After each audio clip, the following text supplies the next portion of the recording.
Bismillahirrahmanirrahim. Assalamualaikum warahmatullahi wabarakatuh. Waalaikumsalam warahmatullahi wabarakatuh. Rabbi shrah li sadri wa yassir li amri wahlul 'uqdatam min lisani yafqahu qawli. Baik, di sini kami akan menjelaskan materi kami dari kelompok 3, yaitu model penelitian pengembangan and carry. Nah, di sini ada 6 pemateri. Pemateri pertama saya sendiri pribadi Muhammad Faisalin. Pemateri kedua saudara Takdir Aziz. Pemateri ketiga oleh saudari Nuraini, dan pemateri keempat oleh saudari Siti Hamzah. Pemateri kelima oleh saudari Rina Selviana. Pemateri terakhir oleh saudari Fakfira. Baik, di sini saya akan menjelaskan tentang apa yang dimaksud dengan model penelitian pengembangan Dig and Carry. Nah, model Dig and Carry merupakan model desain instruksional dikembangkan oleh Walter D.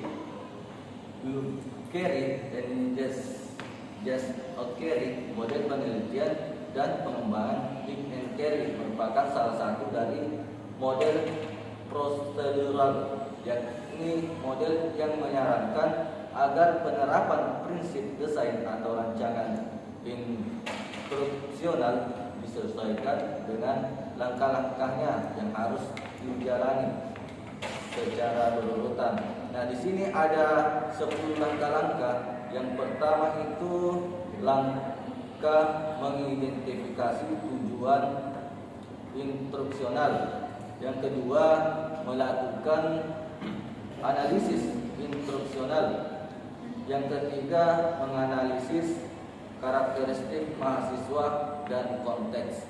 Nah, langkah keempat itu merumuskan tujuan instruksional khusus.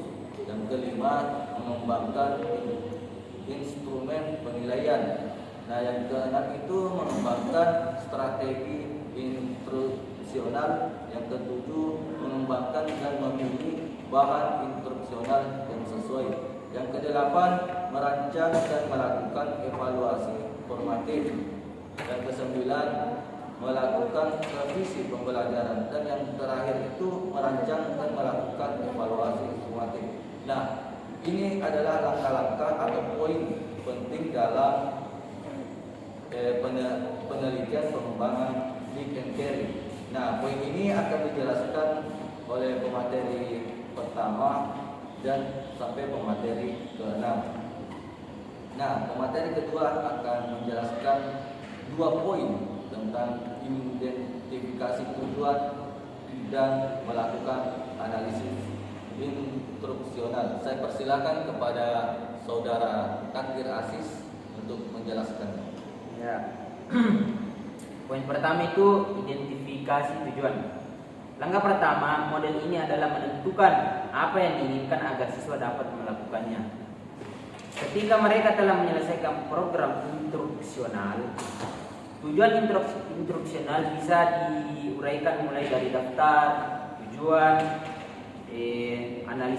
analisis kinerja, penilaian kebutuhan, dari pengalaman praktis dengan kesulitan belajar peserta didik. Analisis orang-orang yang melakukan pekerjaan atau job analisis, atau dari persyaratan lain sebagai instruksi baru. Adapun poin kedua yaitu melakukan analisis instruksional. Proses analisis instruksional bertujuan untuk menentukan keterampilan. Yang pertama itu menentukan keterampilan, pengetahuan dan sikap atau karakter yang diketahui sebagai perilaku masukan yang dibutuhkan peserta didik untuk bisa memulai instruksional. Peta konsep akan menggambarkan hubungan di antara semua keterampilan yang telah diidentifikasikan. Itu saja, saya kembalikan kepada moderator. Nah, baik, itulah pemateri kedua yang menjelaskan 2 poin mengenai langkah-langkah penelitian pengembangan Dig and Carry. Selanjutnya akan dijelaskan oleh saudari Nuraini. Saya persilakan. Oke, baiklah, langsung saja di sini saya akan melanjutkannya.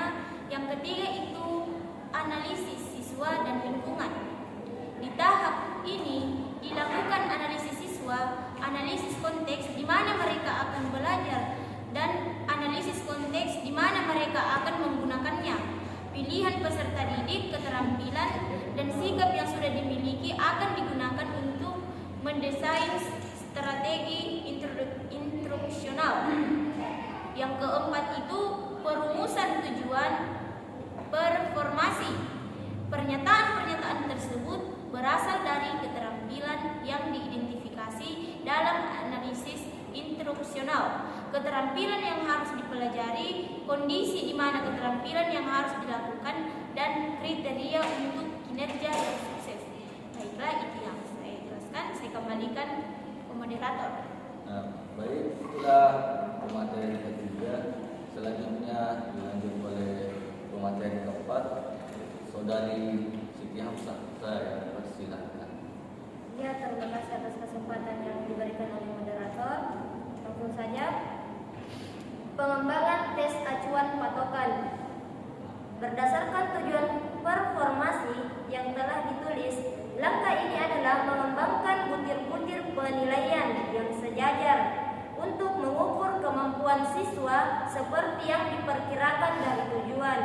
Penekanan utama berkaitan diletakkan pada jenis keterampilan yang digambarkan dalam tujuan dan penilaian yang diminta. Adapun yang keenam itu pengembangan siasat instruksional. Bagian-bagian dari strategi instruksional menekankan komponen untuk mengembangkan belajar siswa, termasuk aktivitas pra-instruksional, presentasi isi, partisipasi siswa, penilaian, dan tindak lanjut. Sekian dari saya kembalikan ke moderator. Baik, itulah pemaparan materi oleh Saudari Jaksa. Selanjutnya akan dilanjut oleh Saudari Rina Selviana. Saya persilahkan. Baiklah, terima kasih atas kesempatan yang diberikan kepada moderator. Pengembangan atau memilih material instruksional. Dengan istilah bahan instruksional, kita sudah termasuk skala bentuk instruksional seperti modul, paduan guru, overhear, transparansi, CD video, multimedia berbasis komputer, dan laman website untuk instruksional jarak waktu, jarak jauh atau online. Merancang dan melaksanakan penilaian. Ada 3 jenis evaluasi formatif, yaitu penilaian 1-1, penilaian kelompok kecil, dan penilaian ujian lapangan. Setiap jenis penilaian memberikan informasi yang berbeda. Bagi perancang untuk digunakan dalam meningkatkan instruksional, teknik yang sama bisa diterapkan pada instruksional atau penilaian informatif terhadap bahan di kelas. Saya kembalikan ke moderator. Baik, itulah pemateri kelima. Selanjutnya atau pemateri terakhir akan dijelaskan oleh Saudari Bakfir. Saya persilahkan. Baik, terima kasih atas kesempatan yang telah diberikan oleh moderator. Selanjutnya yang ke-9, revisi instruksional. Strategi instruksional selanjutnya dapat diulang dan sehingga semua perkembangan dan penilaian ini dilampirkan ke dalam revisi instruksional agar tercipta alat instruksional yang lebih baik dan efektif. Kemudian yang ke-10, merancang dan melaksanakan evaluasi sumatif. Hasil-hasil pada tahap di atas dijadikan dasar untuk menulis perangkat yang dibutuhkan. Hasil perangkat selanjutnya divalidasi dan diuji cobakan atau diimplementasikan di kelas dengan evaluasi sumatif. Baiklah, saya kembalikan kepada moderator. Baik, itulah pemaparan materi dari kami mengenai penjelasan langkah-langkah dalam penelitian pengembangan model Lead and Carry. Jika ada salah dari kami atau kata-kata yang kurang jelas, mohon dimaafkan karena kami hanya manusia biasa. Jika ada benar, itu datangnya dari Allah Subhanahu wa taala. Kami tutup atau kami akhiri dengan ucapan alhamdulillahirabbil alamin. Allahumma fi ila qamit thariq. Wassalamualaikum warahmatullahi wabarakatuh.